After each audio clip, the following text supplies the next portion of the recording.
নবী সাল্লাল্লাহু আলাইহি ওয়াসাল্লামের ইন্তেকাল হওয়ার প্রায় প্রায় 1450 বছর চলে গেছে। কত বছর? প্রায় 1450 বছর চলে গেছে। আমরা এখন যে সমাজটাকে দেখছি, আমরা এখন যে পরিবারটাকে দেখছি, আমরা যে অর্থ ব্যবস্থা দেখছি, আমরা যে রাষ্ট্র ব্যবস্থা দেখছি এবং বিশ্বের উপর যাদের আধিপত্য দেখছি, এটা রাসূল সাল্লাল্লাহু আলাইহি ওয়াসাল্লামের ইন্তেকালের 1400 বছর পরের পৃথিবী। আমি কি বুঝাতে পারছি? এটাই সব না, এটা 1400 বছর পরের একটা ওয়ার্ল্ড আমরা দেখছি। কেমন ছিল ওই সময়? নবী সাল্লাল্লাহু আলাইহি ওয়াসাল্লাম যখন নবী হন নাই, তখনকার সমাজটা এখনকার বিশ্বের মতো ছিল। বলবেন কিভাবে? আমি বলছি, আমার কাছে হুজ্জাত আছে, প্রমাণ আছে। আমি প্রমাণ করছি কিভাবে। নবী সাল্লাল্লাহু আলাইহি ওয়াসাল্লাম যে যুগে নবী হন নাই, এখনো নবী হন নাই, যেটাকে আমরা বলি, কটাক্ষ করে বলি মধ্যযুগ, বা আমরা অনেক সময় অপমান করে বলি আইয়ামে জাহেলিয়া। শব্দগুলো শুনেছেন তো আপনারা? কখনো কি প্রশ্ন করেছেন যে আসলে কেন এই যুগটাকে আমরা জাহেলিয়া বলি, কেন অন্ধকারাচ্ছন্ন যুগ বলি? ওই যুগটা কি সূর্য উঠতো না? ওই যুগে কি সূর্য উঠতো না? তাহলে কেন অন্ধকারাচ্ছন্ন যুগ বলি? এক, ওই যুগের মানুষ আল্লাহ পাকের তাওহীদ, একত্ববাদ এর সাথে শিরককে মিশ্রিত করেছিল। এক নাম্বার। তাহলে এক নাম্বার কারণ কি? ওই যুগের মানুষ আল্লাহ পাকের তাওহীদের সাথে শিরককে মিক্স আপ করেছিল। মনে করবেন না যে তারা আল্লাহকে বিশ্বাস করতো না, এটা ভুল ধারণা। তারা সবাই আল্লাহকে বিশ্বাস করত, গুটি কয়েক মানুষ ছাড়া। এমনকি আবু জাহেল, যাকে আমরা বলি এই উম্মতের ফেরাউন, নবীজি বলেছেন আবু জাহেল হচ্ছে এই উম্মতের ফেরাউন। বদরের যুদ্ধে যখন আব্দুল্লাহ বিন মাসউদ রাদিয়াল্লাহু আনহু তার গর্দানটা কেটে নিয়ে আসছেন, রাসূলের সামনে রেখেছেন সাল্লাল্লাহু আলাইহি ওয়াসাল্লাম, নবীজি গর্দান দেখে বলেছিলেন, এ হচ্ছে এই উম্মতের আবু জাহেল, সরি, এই হচ্ছে এই উম্মতের ফেরাউন। এই আবু জাহেল হচ্ছে এই উম্মতের ফেরাউন।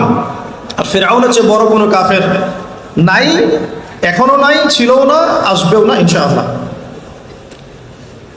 তো এই আবু জাহেল যখন বদরের যুদ্ধ করতে যাচ্ছিল, তখন সে প্রথমে কাবা ঘরে গিয়েছে। কোথায় গিয়েছে? গিয়ে বলেছে, আল্লাহুম্মা ইন কুনতা তা'লাম, হে আল্লাহ আপনি যদি জানেন, আমার কথাগুলো খেয়াল করবেন, হে আল্লাহ আপনি যদি জানেন যে আন্না মুহাম্মাদান আলাল হক, মুহাম্মদ সাল্লাল্লাহু আলাইহি ওয়াসাল্লাম সত্যের উপরে আছে, ফানসুরহু, আল্লাহ আপনি তাকেই সাহায্য করেন। বুঝাতে পারলাম? ওয়া ইন কুনতা তা'লাম, এবং আপনি যদি জানেন যে নাহনুল কুরাইশ আলাল হক, আমরা কুরাইশরা হকের উপরে আছি, ফানসুরনা, তাহলে আমাদেরকে সাহায্য করেন। বুঝাতে যাচ্ছি, আবু জাহেলের মতো মানুষও আল্লাহকে বিশ্বাস করত। আইয়ামে জাহিলিয়াত মানে এমন নয় যে ওরা সবাই নাস্তিক ছিল, না, নট এট অল, মোটেই এমন নয়। তারা আল্লাহকে বিশ্বাস করতো। তাহলে আল্লাহ পাক তাদেরকে কাফের কেন বলছেন? উত্তর সূরা জুমারের মধ্যে আছে। তারা লাত, উজ্জা, হুবল, মানাত এগুলোর পূজা করত, মূর্তি পূজা করতো, এটা তো আপনারা জানেন। তো তারা বলতো, তাদের যুক্তি ছিল, মা না'বুদুহুম, আমরা শুধুমাত্র এই কারণেই তাদের ইবাদত করি, ইল্লা লিয়ুকাররিবুনা ইলাল্লাহি যুলফা, এরা আমাদেরকে আল্লাহ পর্যন্ত পৌঁছে দিবে। নাউযুবিল্লাহ। তাহলে রিজনটা কি? দলিল আদিল্লা কি তাদের মূর্তি পূজার পিছনে? আমরা এগুলোর মধ্য দিয়ে আল্লাহর নৈকট্য অর্জন করতে চাচ্ছি। তার মানে তারা সবাই আল্লাহকে বিশ্বাস তো করতো যে একজন আল্লাহ আছেন। এখনকার বিশ্বের দিকে তাকিয়ে দেখুন, ওই একই শিরকের ছোঁয়া সব জায়গায় লেগে গেছে। মানুষ আল্লাহকে বিশ্বাস করে, কিন্তু ইবাদত বন্দেগীর জীবনে গিয়ে আল্লাহর সাথে অন্যকে শরীক করছে। ইকোনমিতে গিয়ে আল্লাহর সাথে অন্যকে শরীক করছে। পলিটিক্স করতে গিয়ে আল্লাহর সাথে অন্যকে শরীক করছে। ওয়ার্ল্ড অ্যাফেয়ার্সকে ডিল করতে গিয়ে আল্লাহর সাথে অন্যকে শরীক করছে। মানুষ আল্লাহকে বিশ্বাস করেও এখন মুশরিক হচ্ছে। আপনি কোন সেন্সে ওইটাকে আইয়ামে জাহিলিয়াত বলছেন, আর এখনকার যুগটাকে পুত পবিত্র বলছেন? এগিয়ে যাওয়ার যুগ, সায়েন্স অ্যান্ড টেকনোলজির যুগ। দেখাচ্ছি আপনাকে টেকনোলজি কাকে বলে। সুলাইমান আলাইহিস সালামের সময় বিশ্বে এমন প্রযুক্তি ছিল, এই প্রযুক্তির ধার কাছেও কোনোদিনও এই বিশ্ব আর যেতে পারবে না। আমি আমার হেডসেট নিচ থেকে কথা বলছি না, এগুলো দলিল আছে সূরা সাবার মধ্যে, সূরা নামলের মধ্যে, অন্য অনেক জায়গায়। যে আল্লাহ রাব্বুল আলামিন সুলাইমান আলাইহিস সালামকে এমন রাজত্ব দিয়েছিলেন, এমন সুপ্রিম অথরিটি, ক্ষমতা, পাওয়ার, টেকনোলজি পৃথিবীতে কখনো ছিলও না, কিয়ামত পর্যন্ত আসবেও না। এখন পর্যন্ত কোনো টেকনোলজি আসে নাই যে আমি এই চেয়ারটাকে বলবো চলো আমাকে ঢাকায় নিয়ে নামাই দিবে, তাও আবার 1 সেকেন্ডের মধ্যে। কতটুকু সময়? এখন পর্যন্ত কোনো টেকনোলজি আসে নাই যে আমি চোখের পলক ফেলবো এইটুক সময়ের মধ্যে আমার স্ত্রীকে আমার পাশে নিয়ে বসায় দিবে। আসছে? সুলাইমান আলাইহিস সালামের সময় এমন ছিল। সাগর থেকে মুক্তা, মণিমুক্তা আরোহণ করে এটা দিয়ে অট্টালিকা নির্মাণ করা হতো। তিনি জিন জাতিকে দিয়ে কাজ করাতে পারতেন। তিনি যাচ্ছেন রাস্তায়, পিঁপড়াটা গল্প করছে, এই সবাই গর্তে ঢুকো, সুলাইমান আসলে তোমাদেরকে পিষে ফেলবে। আর তিনি মুচকি মুচকি হাসছেন, পাখির ভাষাও বুঝতে পারছেন, পিঁপড়ার ভাষাও বুঝতে পারছেন।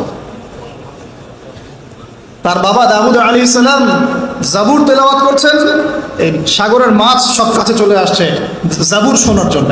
এমন প্রযুক্তি আপনি এখনো বের করতে পেরেছেন? সভ্যতার যে বড়াইটা আমরা করি, এটা একটা কেবল অহংকার। এটা কি আল্লাহ পাকের জন্য বলেছেন, আমি কত কওমকে এর আগে ধ্বংস করেছি, কত যে কওমকে আমি ধ্বংস করেছি। ফাসিরু ফিল আরদি ফানজুরু কাইফা কানা আকিবাতুল মুকাদ্দিবিন। তোমরা এই জমিনে বিচরণ করতে থাকো, দেখো যারা আল্লাহকে অস্বীকার করেছিল তাদের কি পরিণতি হয়েছে। তো আমরা এখন যেটাকে নিয়ে দাবি করি এটা সর্বোচ্চ স্তর নয় প্রযুক্তির। তো যে জায়গা থেকে এখানে চলে আসলাম, যে কোথায় ছিলাম আমরা?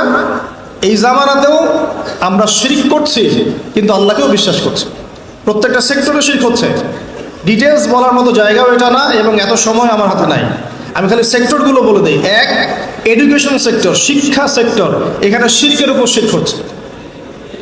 আপনি যদি বিচক্ষণ হয়ে থাকেন, স্টাডি করেন, পড়াশোনা করেন, একটা অনেস্ট মন রাখেন, আগে সৎ একটা মন রাখেন, ডানে গেলে ডানে যাব, বামে গেলে বামে যাব, আমি নিউট্রাল থাকবো, আমি কোনো পক্ষ আগে নিব না, আমি যাচাই বাছাই করে দেখবো কথাটা সত্য না মিথ্যা। শিক্ষা ক্ষেত্রে শিরকের উপর শিরক হচ্ছে, শিরকের উপর শিরক। আজকে থেকে 25 বছর 30 বছর আগে যতটা শিরক ছিল না, এখন তার চেয়ে বেশি শিরক চলে আসছে। এমন এমন শিরক আসছে যেগুলোর প্রতি ঈমান রাখলে আপনার ঈমান ভঙ্গের 10টা কারণ আছে। এই 10 কারণের মধ্যে পড়ে যাবেন, আবার নতুন করে কালিমা শাহাদা দিয়ে ইসলাম কবুল করতে হবে। নতুন করে কালিমা শাহাদার সাক্ষ্য দিয়ে আবার মুসলিম হতে হবে। যতই দাম্ভিকতা দেখান, কবরে আপনাকেও যেতে হবে, কিচ্ছু করার নাই তখন। এখন যদি সলিউশনে না আসি, সংশোধন না করি, তাহলে অনেক দেরি হয়ে যাবে। এখনকার টিকটক জেনারেশনটা বিগত 30 বছরের মেহনতের ফসল। পশ্চিমাদের বিগত 30 বছরের মেহনতের ফসল এখনকার টিকটক জেনারেশন। ওরা মেহনত চালিয়ে যাচ্ছে, না জানি আরো 30 বছর পরে কোন টক জেনারেশন আসবে আল্লাহ ভালো জানে। একটা কমন সেন্সিং, জীবনের উদ্দেশ্যহীন, একটা বুদ্ধিবৃত্তিক প্যারালাইজড প্রজন্ম।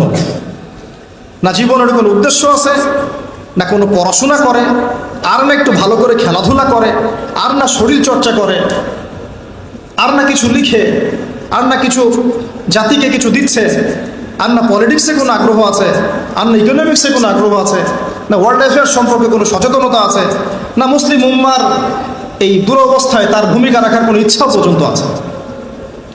না সালাত আদায় করে, না কোরআন তেলাওয়াত করে, আর না ওযু করতে জানে ঠিকভাবে, আর না ফরজ ওয়াজিব সুন্নাত মুস্তাহাব জানে, আর না ফিকহুল মুয়াসসারের মতো সহজ ফিকহের কিতাবগুলো তার আয়ত্ত করা আছে, না কোনো আলেমের সাথে সম্পর্ক আছে, না কোনো ইসলামিক স্কলারের কাছে সম্পর্কিত হয়, আর না মাদ্রাসায় যায়, আর না ইসলামের বেসিক ফান্ডামেন্টাল নলেজ অর্জন করে। জীবনের উদ্দেশ্যই নাই, শুধু মেয়ের পিছনে, শুধু মাদকের পিছনে, ড্রাগসের পিছনে, কোনো কোনো সময় মারামারি দাঙ্গা হাঙ্গামা করছে, কোনো সময় দেখা যায় বাইক দাবড়ায় বেড়াচ্ছে। বাবার বিত্তশালী, বাবার অনেক টাকা আছে, বাস কিনে দিয়েছেন বাইক, চলছে, পিছনে একটা বেহায়া বেশ্যা মেয়ে নিয়ে ঘুরছে। এই মেয়েটাও বেহায়া, শব্দটা ইউজ করতে চাইনি আমি আমি আমি এখানে জানি অনেক মা বোন আছেন, শব্দটা আমি ইউজ করতে চাই নাই, কিন্তু আমার ভিতরে এমন ক্ষোভ এদেরকে দেখলে হয় যে মুখ থেকে বের হয়ে গেল। একটা মেয়ে একটা মেয়েকে আল্লাহ পাক সৃষ্টি করেছেন কি জন্যে? যাতে সে ইসমাইল আলাইহিস সালামের মতো সন্তান জন্ম দিতে পারে। এই বাইকের পিছনে ঘোরা মেয়েটা